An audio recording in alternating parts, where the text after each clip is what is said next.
All right, we're getting ready to start Chapter 5. This is 5.1, Division Patterns with Decimals. And before we actually get started, make sure you've gone back and you've completed the chapter opener, page 199 and 200, that shows what you know. It's stuff from before. Make sure you get that done as well. And then we're going to jump into this long division. In the last chapter, we talked about multiplication, and we had a lot of multiplication patterns. So real quick, just as a reminder, we noticed that if a number, say the number 5, is multiplied by a number larger than 1, then our answer seems to grow, our product grows. Okay, this is a number larger than 1. And 1 is kind of our primary target here. When we multiply by 1, the number stays the same. And when we multiply by a number smaller than 1, we notice that our answer tended to get smaller. This is an equal sign. 5 times 2 is 10, and it ends up being 1.0 because we've got one decimal place to put back in. So here the 5 gets 7 times bigger. When you multiply by 1, the 5 stays exactly the same. And when you multiply by a decimal, 2/10 in this case, we get 1.0, and the 5 goes down to an even smaller number.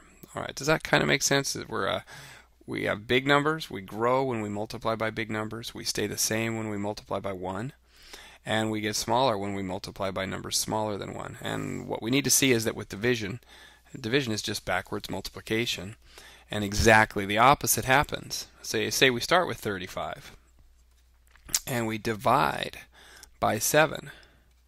We get 5.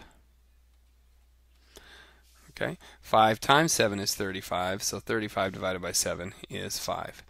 And so this is getting smaller, right? When we divide by a number bigger than 1, 7 is bigger than 1, then our answer, 35, starts at 35 and it becomes 5. If we take that same number, 35, and we divide by 1, instead of getting smaller, it remains the same. Okay, see that? It's the same. Now, here's the crazy thing that some of you will have a hard time with. When you take that same number and you divide by a number smaller than 1, say 0.7, 7/10, we're actually going to get a number bigger. It's going to actually grow. So we started with 5 and we got 35, and we divide by 0.7, it's going to actually become 50. And the reason I know this is because if I do this in reverse and I multiply 50 times 0.7, okay, I can remove the decimal and just go 7 times 0, 7 times 5 is 35, and then put the decimal place back in. The answer is 35. So 50 times 0.7 is 35. So I've shown this to be true using multiplication. This shows me that when I divide by a number smaller than 1, my answer, actually the product, or the quotient, the answer to the division problem gets bigger. So it's the opposite of multiplication. And once we know that, we can start to make sense of all the patterns that we're going to see. Okay, the book has a bunch of patterns for us. You get numbers like 560 times 1 equals 560. They're going to do the same thing. 1 is a magic number. We always have to remember that. 560 times 0.1 is equal to 56.0. Now our decimal moved one place. It moved over here, so it's 56. It gets smaller. Take 560, multiply by 100th. We get 5.6 or 5.60. We can keep that 0 in there to help us remember our place, and so on. When we divide, it does kind of the opposite, and I just showed you that with some smaller numbers, but we're going to see that it happens here. 560 divided by 1 equals 560. Magic number 1. Every time I see 1, I want to point it out because we have to see that. The numbers bigger than 1 do one thing. The numbers smaller than 1 do the opposite of that. Okay, so 1 stays the same. And then we do 560 divided by 10. We actually get 56.0. Okay, and we do 560 divided by 100, we get 5.60. So when we divide by 1, divide by 10, divide by 100, we keep getting, we just can move that decimal over. It's here, and then we move it 1 for the 10. We move it 2 for the 100. And remember that it works the same way with the powers.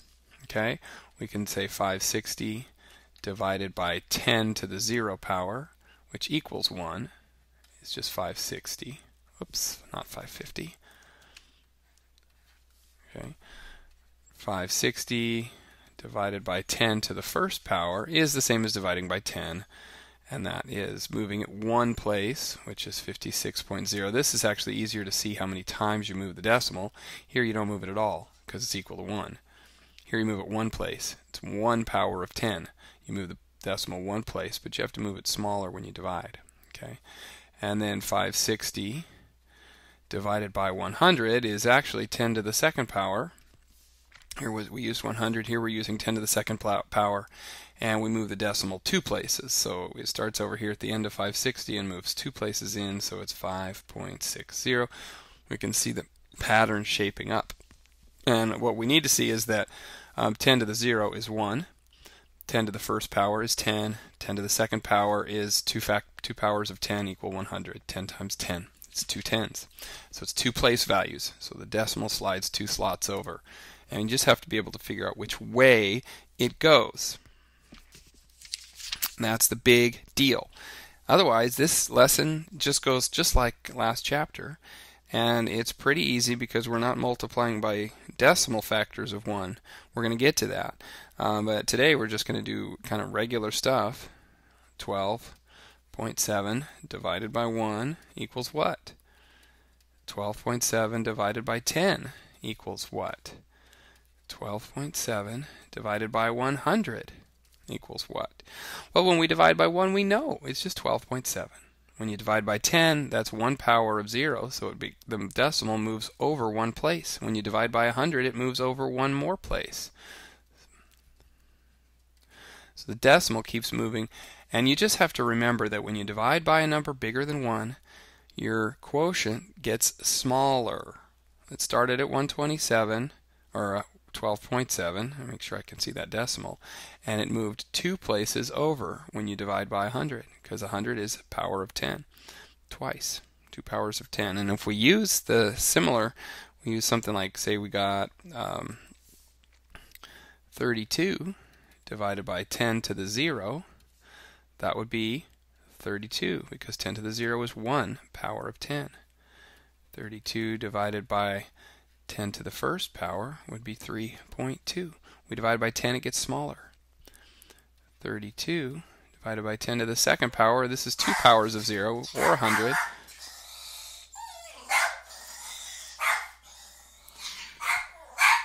My little doggy thinks it's really important to bark right now and mess up my video. I hope you're laughing. I hope you're enjoying my little dog messing up my video. Take a little break, eat a cookie, till he stops doing that so that I can continue. Okay, 32 divided by 10 to the second power, we move it over 1 more place, 0.32.